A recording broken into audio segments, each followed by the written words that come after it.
11 minutes before 9, Mark Hamill finished a stint, if you will, on Broadway as the Elephant Man. What a demanding dramatic role. I'm sure you know that if you've seen the movie or the play. And for those of you who only think of Mark as Luke Skywalker from Star Wars and The Empire Strikes Back, it might seem that role in Elephant Man is quite a departure, but actually it's not.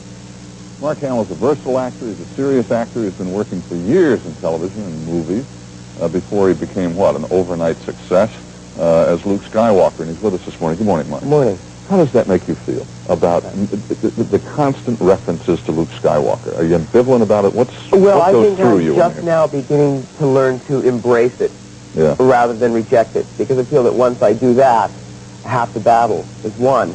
It's a matter of having the perseverance to wait for a role that would really let me soar. John Merrick in The Elephant Man was one of those roles. Money has never been a motivating factor, even 10 years ago. It's mostly... It doesn't hurt to get it, but I mean, you're not going to work for nothing, of course not, but I think that that George Lucas has given me this wonderful ability now to wait a little bit and not do some of the things... Jump right out. Right. I mean, I don't want to just crank out product. I really want to wait, and I think the American public will respect my choices much more if I don't waste the ability I've been given. So, what happened, for instance, when you were making your mind up or to come to New York to do Elephant Man? What were they saying to you in Hollywood? What was, I don't know, what the people in Hollywood, the people around you, were they saying to do it or not? Well, no, it was generally discouraging. You know, Why?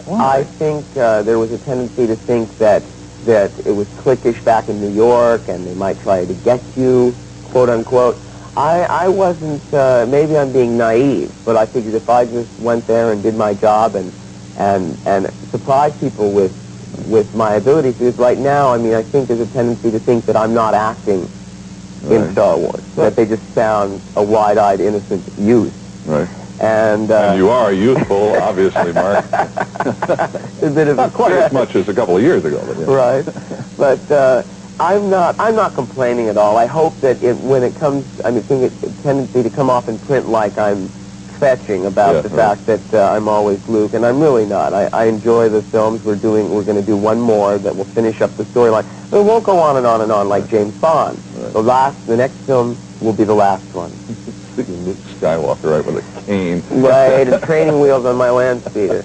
But let's talk about when you were younger, about for a moment, about how people become actors. You were one of, what, seven children? And I think and Navy brat?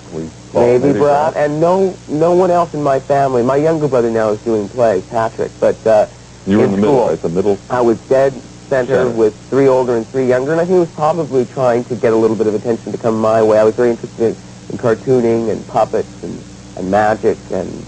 Now, was it because you weren't getting the attention and the other 6 did? Well, no, it's not that so much. My brother, my eldest brother, is a super achiever. He's now a doctor, the success of the family.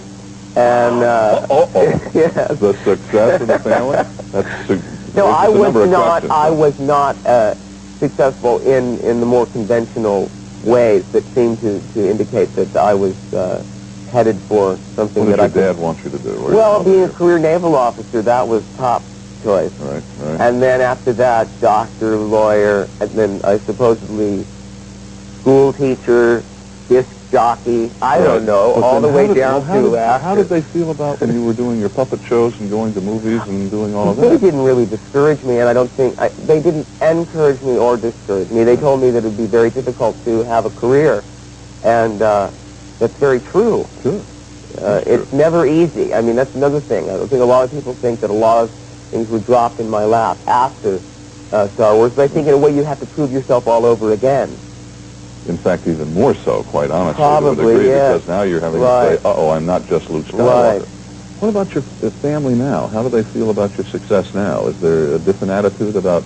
Not really. I have a very good relationship with my family and keep in contact with them. I think that's important to sort of keep one foot firmly planted on the ground. And I think that, you know, I talked to them. They were thrilled for me with Elephant Man. Of course, it depends on each project. My younger brother was thrilled I was working with Christy McNichol in The Night the Lights Went Out in Georgia. You have a son. You have a 2-year-old son. Right. What have you learned from your experience with your parents that is translating into how you deal with your son?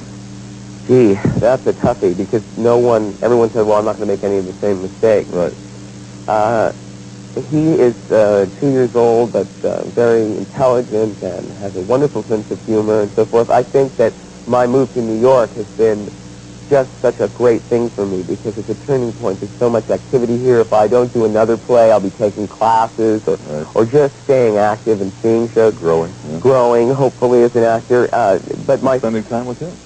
Who has more time to spend with their son than an unemployed actor? That's right. Well, I had that experience. I was out for like 4 or 5 months when I went through the end of the pregnancy, and the first 4 months it was It's terrific. You just walk out your door, and it's so alive here. There's museums and the parks, and just taking him to a walk down the river is just, it's fantastic. Welcome to New York. Thank you very much. Mark, good to see you. Good to see you. Good luck. Thank you. Oh, you're good. Well, 5 minutes before 9. We'll be back after these words from Sam.